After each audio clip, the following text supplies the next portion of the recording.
Good morning. On behalf of the First Unitarian Universalist Church of Columbus, welcome to our Sunday service. We gather in the homelands of the Adena, the Hopewell, the Wyandotte, Miami, Seneca, and the Cayuga peoples. Let us take a moment of silence together to express our gratitude and appreciation for the connections of Indigenous people to this place.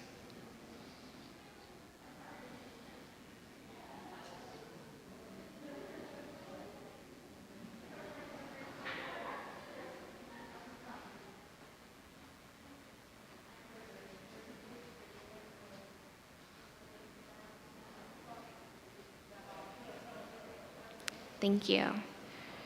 Katie will now lead us in our opening hymn, Enter, Rejoice, and Come In. The words will appear on the screen. It is also number 361 in your hymnal, the gray hymnal, if you would like to follow along. Please rise as willing or as able so we can sing together.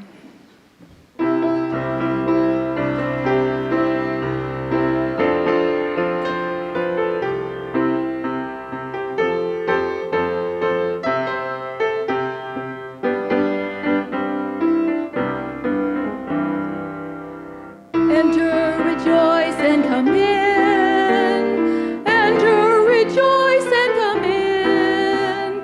Today will be a joyful day. Enter, rejoice, and come in.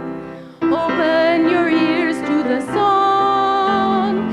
Open your ears to the song. Today will be a joyful day. Enter, rejoice, and come in. Open your hearts, everyone. Open your hearts, everyone. Today will be a joyful day. Enter, rejoice, and come in. Don't be afraid of some change. Don't be afraid of some change. Today will be a joyful day. Enter, rejoice, and come in. Enter, rejoice, and come in.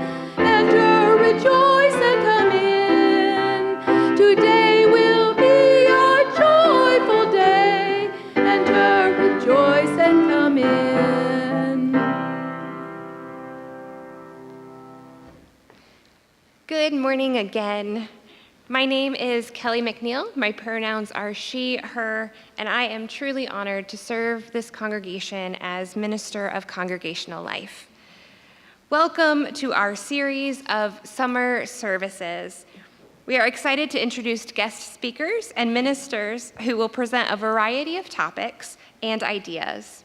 Our senior minister, Reverend Dr. Marion Stewart, will return to the pulpit in mid-August. We are so glad that you joined us on this rainy Sunday morning. Welcome to everyone who braved the storm and came into the building, and all of you that I'm super jealous of, probably cuddled up under a blanket on your couch right now watching online. Please let us know that you are here today by filling out our check-in form, which you can find by scanning the QR code on your screen, or by going to firstucolumbus.org/Sunday. There you can also find our order of service, Joys and Sorrows form, and our donation page. If you're here in person, you can also complete a Joys and Sorrows form at the back table in that corner with the candles. I have a pretty exciting announcement this morning that I hope you will hear and share far and wide. Sukkot Shalom, the Jewish community that shares our building with us, has asked us if we would be willing to join them in helping to resettle a refugee family from the Democratic Republic of Congo. This family of 7, which is 2 parents and 5 children between the ages of 14 and 4, will be arriving sometime this week. Collectively, we are hoping to raise about $5,000 to help support this family. And they will also need things like household, medical, educational, and other supplies.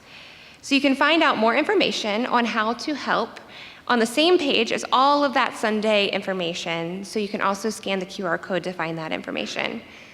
This is a pretty exciting opportunity to help a family who is in immediate need. I know if you're like me, you might be feeling like the problems we're all facing are a little bit too large right now, and I think we've been gifted this really wonderful opportunity to make a real difference here. So I want to, in advance, thank you so much for your generosity. And now, if there are any children in the room who would like to participate, I invite you to join Amber back in the back of the sanctuary and go out into the welcome hall to prepare for our bringing in the light. Our young people will return in just a few minutes. But let us now center ourselves as we listen to this morning's prelude.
Our centering words this morning are from Gary Kowalski. With faith to face our challenges, with love that casts out fear, with hope to trust tomorrow, we accept this day as the gift it is, a reason for rejoicing. Now our children will bring in the light.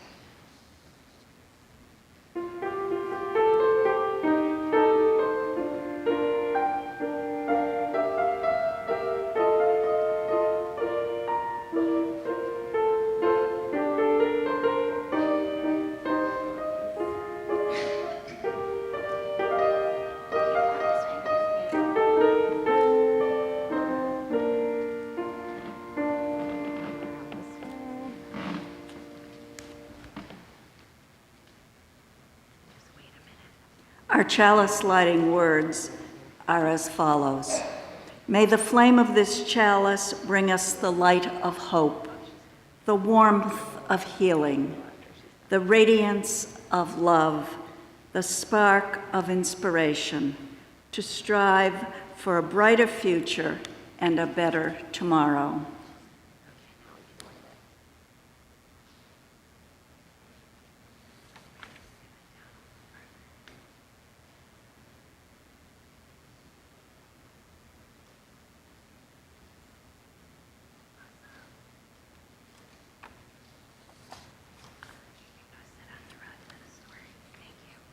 Thank you for helping us.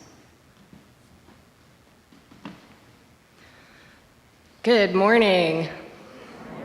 Thank you, Simone, for your help lighting our chalice this morning. I'm Amber Scott, your Director of Religious Exploration, and my pronouns are she, they. Summer Sunday School is happening during the worship service today. After the story, you will have the opportunity to come join us if you are interested. We also need teachers and volunteers for classes starting this fall. Please email me at amber@firstuucolumbus.org to get involved.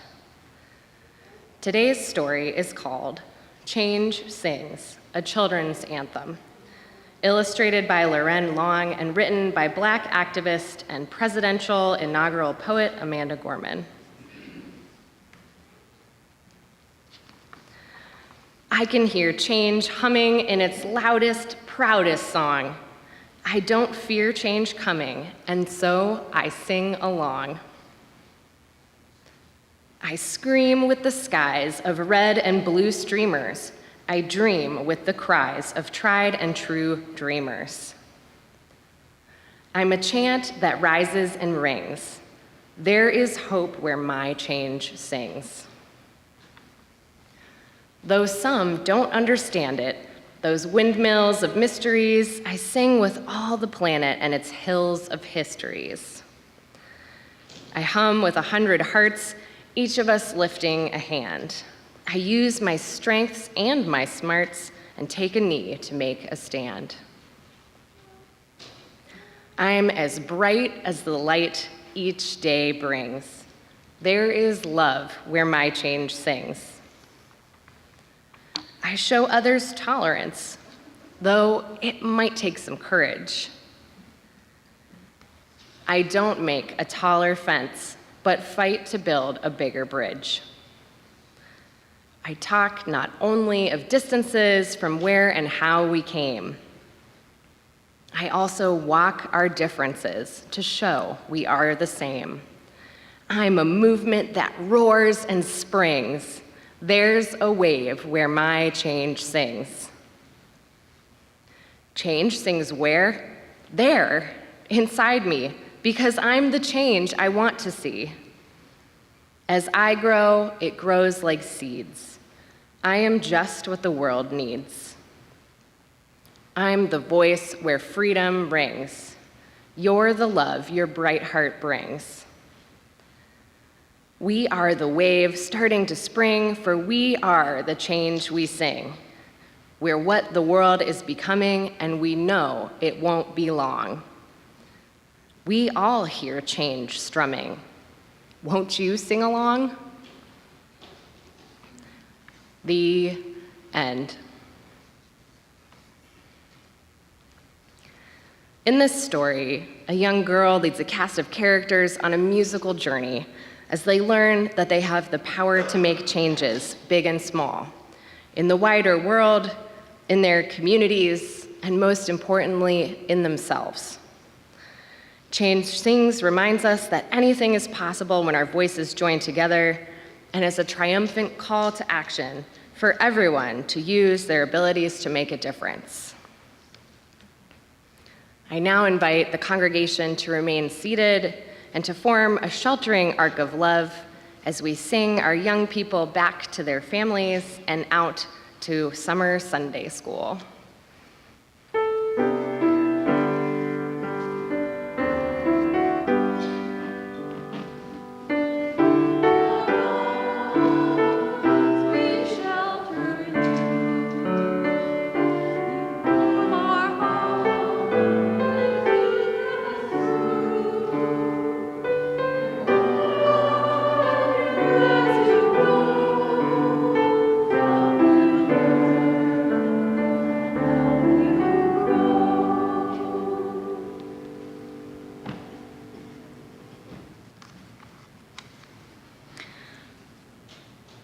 This morning's reading is by Howard Zinn. To be hopeful in bad times is not just foolishly romantic. It's based on the fact that human history is a history not only of cruelty, but also of compassion, sacrifice, courage, kindness. What we choose to emphasize in this complex history will determine our lives. If we see only the worst, it destroys our capacity to do something. If we remember those times and places, and there are so many, where people have behaved magnificently, this gives us the energy to act, and at least the possibility of sending the spinning top of a world in a different direction. And if we do act, in however small a way, we don't have to wait for some grand utopian future. The future is an infinite succession of presents. And to live now, as we think human beings should live, in defiance of all that is bad around us, is itself a marvelous victory.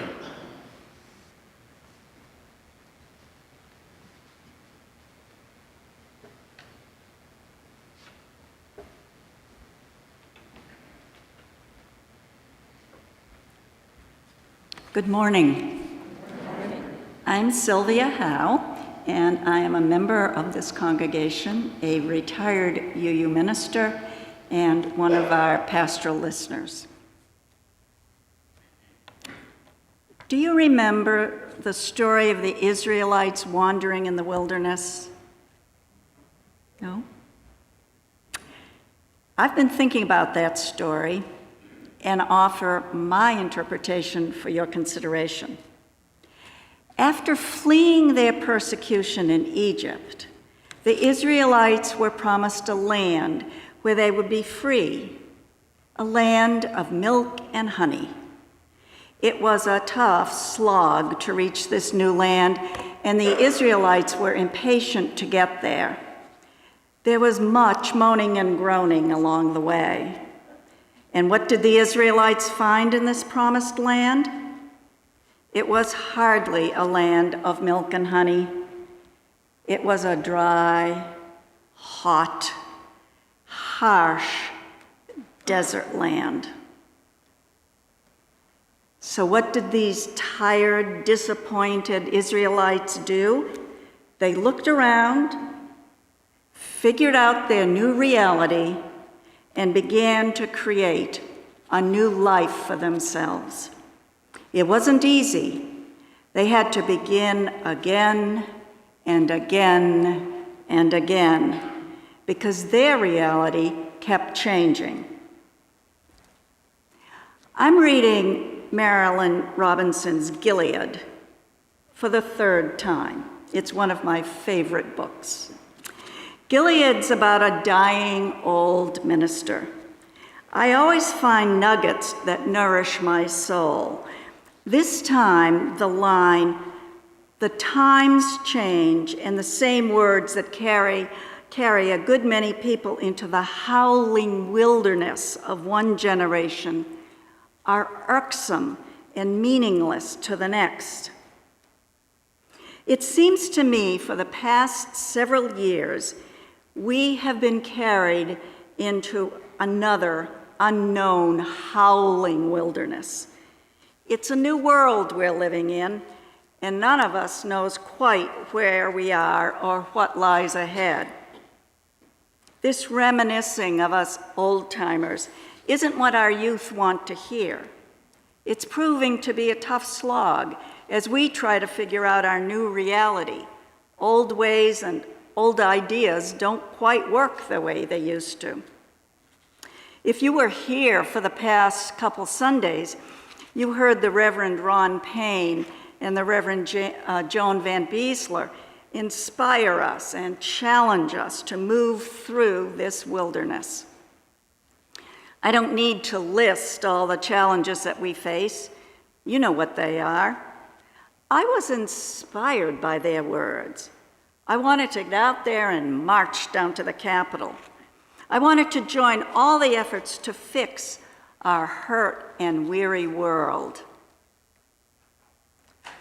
And then I remembered a composite photo I saw recently. Perhaps you did too.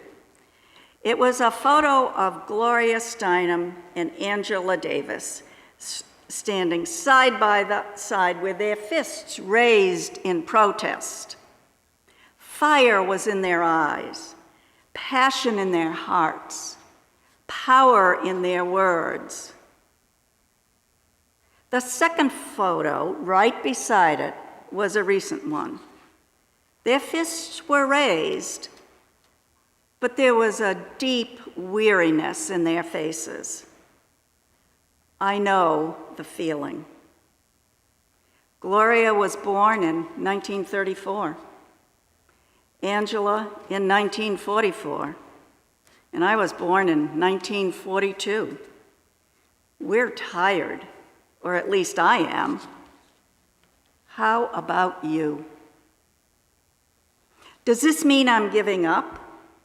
Is been there, done that to be my operative mindset? I don't think so. Yes, we may be weary, but we are not quite ready to pack it in. At least I'm not. In times like this, I look to the principles of our Unitarian Universalist faith. Two ideas speak to my heart: justice and spirituality. Perhaps they do to yours. Justice. We Unitarian Universalists are a justice-seeking people. How that is made real in our individual lives varies from person to person. Some of us march. I think of Amanda down at the State House. Some of us protest. Some of us write letters to the editor, like Tom Balliol's. Some of us lobby, like Joan did this past week. Some of us try to educate ourselves of others' reality. And some of us donate to the cause that calls to us. I am convinced that it does not matter how you seek justice. What matters is that each of us do something. I have also come to realize that we are amiss if our justice-seeking efforts are solely aimed at a specific goal. The goal, the vision of a just words, keeps our hopes alive, but it is the process of getting there that inflames our hearts. Think about what we're living through today. In the 60s, civil rights legislation gave hope to those who dreamed of racial justice for all people. Today, right here in Ohio, our voting districts are gerrymandered, and it is becoming harder and harder for many to vote. In last week's Joys and Sorrows, a person wrote, my county, which is about 3 times the size of Columbus, has consolidated all voting precincts into one. Those of us who live on the county line have to drive up to 20 miles just to vote. Well, they're only a burden for me, the writer.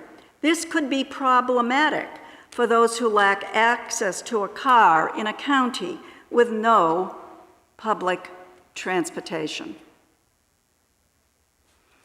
In 1973, Roe versus Wade became the law of the land. On June 24th, the Supreme Court overturned it, and a 10-year-old rape victim had to be taken to Indiana for an abortion. My generation's goals have fallen by the wayside. How can this be happening? Friends, this is our new reality. I refuse to give up. I will continue whatever I can do to make this a more just, equitable world. I'm inspired by a colleague of mine and Dana's and Paul's and several other ministers in this group. Jay was dying of incurable cancer. They also lived in a state where they were able to choose the time and the manner of their death. On the morning they had chosen to die, Jay had the caregivers prop them into a sitting position. With a small table on their lap, Jay wrote a personal message and addressed cards to identified non-voters, urging them to vote in the upcoming election. Voter registration was Jay's passion. What's yours? Spirituality. Justice work is often tiring, hard, and with no immediate reward in sight. If pursued without constant renewal, it is life-sucking. I believe that one's personal faith or spirituality is what provides the strength to continue this important work. Now, I know that some of you cringe when you hear the words spirituality or faith, and I appreciate that, for I once claimed this stance. But through the years, my perspective has changed. I now know that if my soul is not fed, I am adrift. Spirit and faith are words that are not quantifiable by scientific means. They are like images and senses from a poem, each evoking a different response from the heart of the poet and the listener or the reader. Thus, words from Amanda Gorman's inaugural poem, The Hill We Climb, can bring hope to our weary souls. When the day comes, we ask ourselves, where can we find light in this never-ending shade? The loss we carry, a sea we must wade. We've braved the belly of a beast. We've learned that quiet isn't always peace, and the norms and notions of what just isn't always justice. And yet the dawn is ours. Before we knew it, somehow we do it. For there is always light if we are only brave enough to see it, if we are only brave enough to be it. You see, my understanding of spirituality and faith is not limited to the traditional forms of prayer and meditation, even though that is part of my repertoire. I recall the words of one seated among us this morning. They said that coming to church each Sunday nourishes their soul and brings hope to their heart. And there are so many other ways to find spiritual nourishment. Does gardening, walking in the woods, kayaking, playing with babies, baking bread, listening to an inspiring speaker, creating a quilt, dancing, reading novels, do they feed your soul? All are ways people have found to move themselves from the outward world to the inward world. They give us an opportunity for a pause from the busyness of our everyday lives to the sacredness of the present moment. This is it. There is no past or future to worry about. Taking time to discover our holy now can bring peace to our soul and joy to our hearts, or so I believe. But my sense of the spiritual also comes from another realm.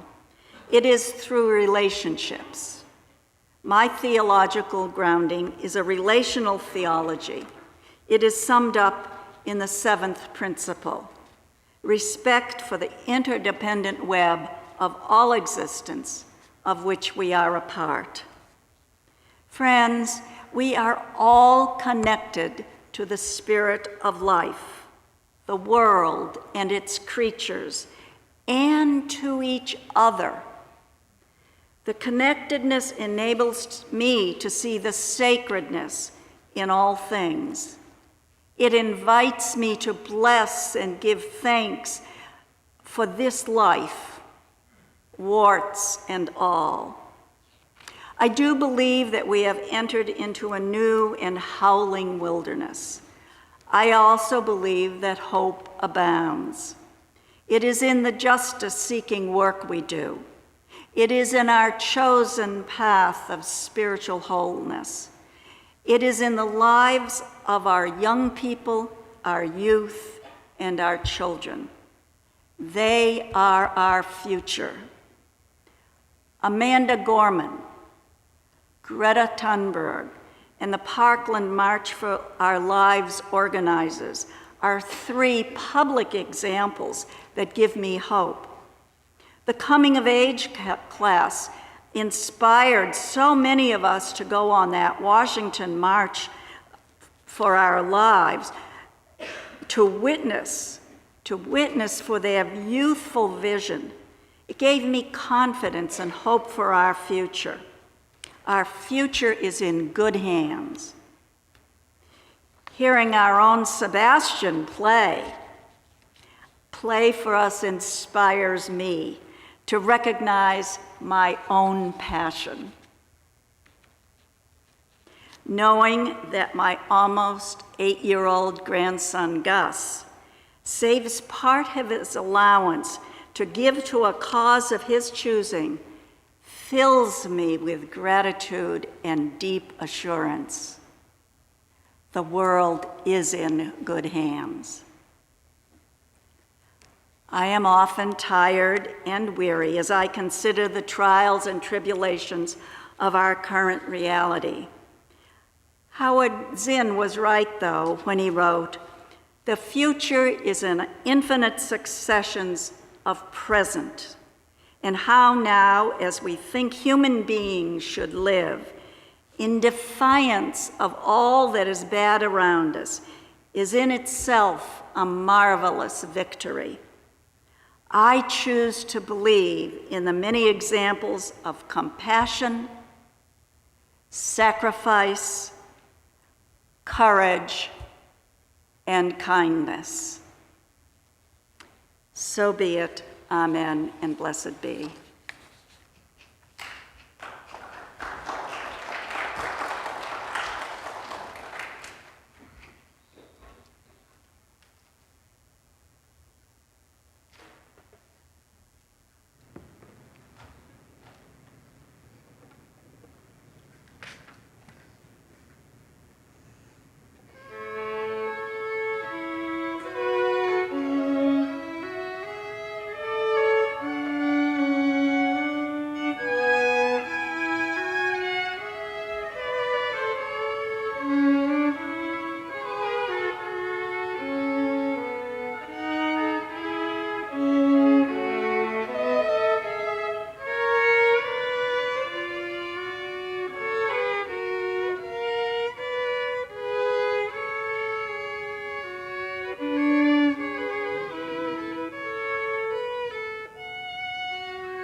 Isn't he terrific? We are sharing our offering plate this summer with Pro-Choice Ohio and Faith Choice Ohio. First UUer Kel McConaughey is the Development Director of Pro-Choice Ohio. First UUer Jane Larson is a longtime PCO board member and serves on the PCO Foundation.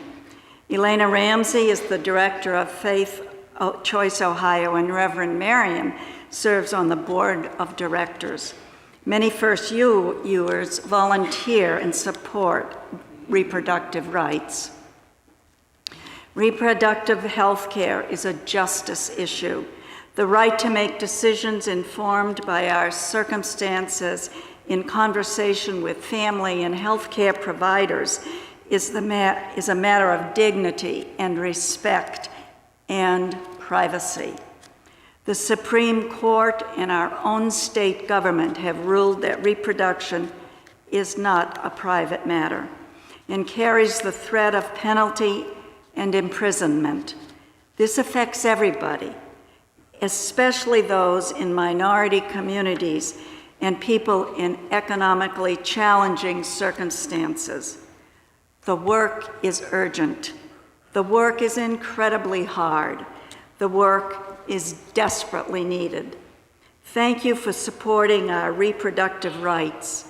Please use the QR code, which is right up there, or go to our website, firstuucolumbus.org, and click the Donate tab to share as you feel called and are able.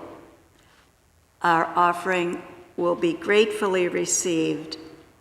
Thank you for your generosity.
Good morning. My name is Reverend Kathleen Fowler, and I use the pronouns she and her. For our caring meditation today, I offer words by Susan L. Suhaki. All that we do not know. Day by day, month by month, year by year, we are confronted with all that we do not know, that we do not understand, that we do not grasp. Sometimes we are humbled by this knowledge and say, yes, God is too wonderful for me to comprehend, but I know this universe is more grand and more beautiful than I could ever have imagined. And I give thanks for the blessings of being here and seeing, hearing, experiencing, and sensing all that is so wonderful around and in me. Sometimes we are saddened by this knowledge and say, "Oh, merciful Spirit, we need to have the burden of hurt and suffering removed from us. Grant us the courage, the wisdom, and fortitude to bear the pain of living. Send us those who will carry our burdens for a short while, and send us those who will comfort us with their healing words and thoughts." Sometimes we are angered by this knowledge and we say, "In the name of justice and compassion, if it be in our power, give us the strength and ability to right the wrongs, for we do not, nor does any person in this world, deserve this." Sometimes we are made joyous by this knowledge and we say, "Spirit of life who blesses the world, we rejoice and cheer for our glorious life." Sometimes we are made curious by this knowledge and say, "Holy and inexplicable in this life, I have no idea what happened or how it happened, but somehow, some way, something changed and I am free to explore new ways of being. Please always let me continue to search for the unknown in myself and in others."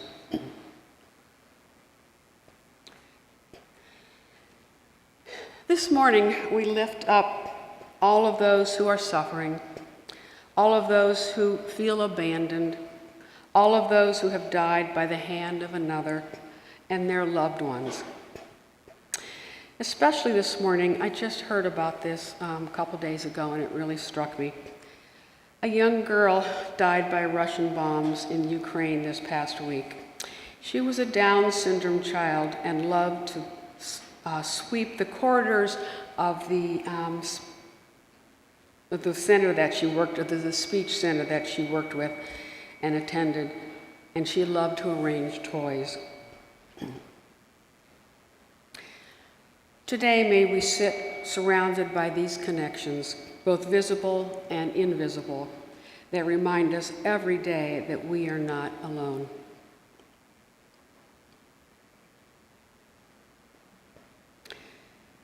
Peace be with us and with all beings that share this earth.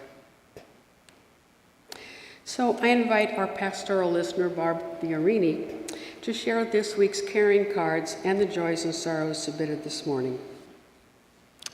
Thanks, Kathleen. I'm Barbara Fiorini, and I'm on the pastoral team. Today we just have one card, and this is a joy. This was submitted by Chris B., who's announcing that she came to Ohio to marry Matt, whom she's been thinking of marrying, I guess, for 24 years. She moved all the way to Ohio after having been single for quite a while, and she's very happy to announce this, and they have a teenager who is now a junior in high school. So this is with a joy. Thanks. And we encourage you to visit the caring card table in Beach Hall after the service to sign caring cards, whether you know the people or not. This long-time tradition of signing cards in person is an important outreach to members and friends. Even if there are no cards to sign, you can stop by and say hello to our volunteers. We hold all of these joys and sorrows and all of those yet unspoken gently in our hearts. As I ring our temple bell, I invite you into a moment of silence to reflect, imagine, pray, or simply breathe. We will ring the bell a second time to continue our service.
I invite you now to rise in body or spirit to sing Love Will Guide Us, number 131 in your gray hymnals, and the words will be on the screen.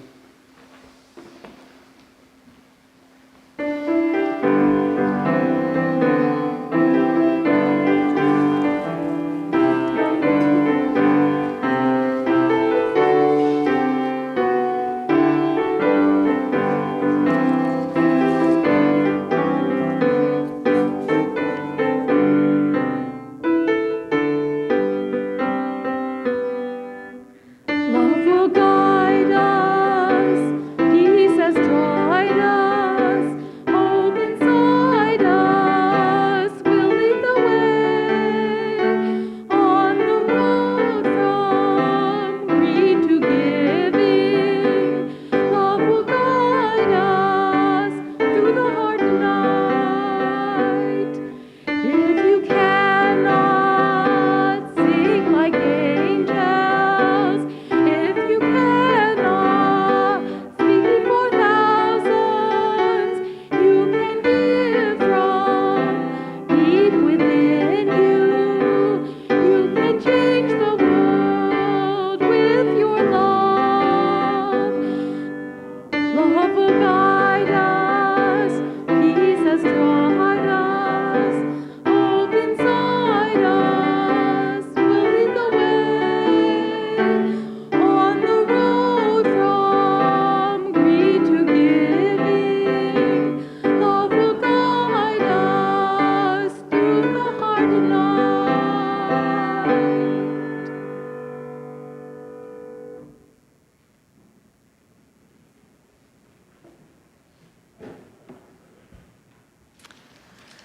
If you are online, I invite you to bring your chalice closer to extinguish our flame together. If you are here in person, after the postlude, you are welcome to go to Beach Hall for coffee and conversation. I invite you to join with me in speaking our vision statement as we extinguish our chalice.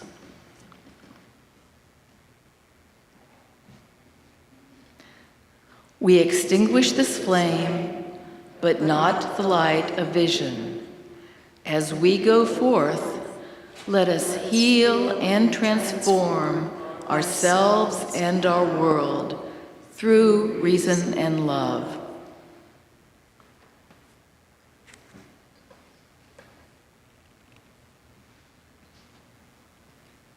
Our flame is extinguished, but the light lives on in our heart and in our lives. Please remain seated. After the postlude, there will be a special benediction, a musical benediction.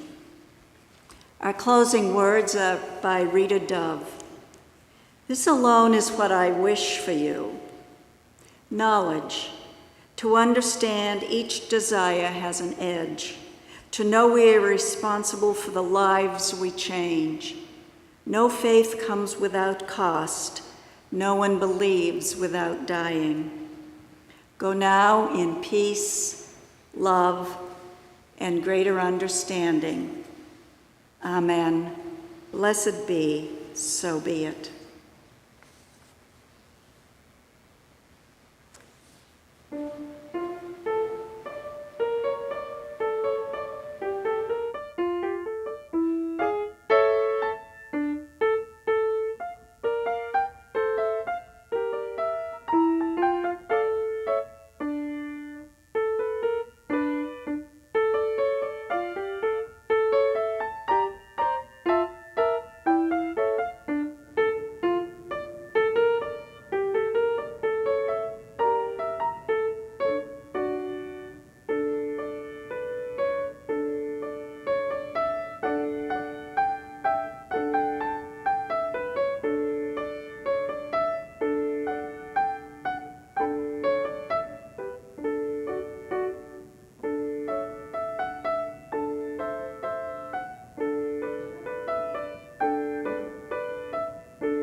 This is dancing music, so feel free to stand up.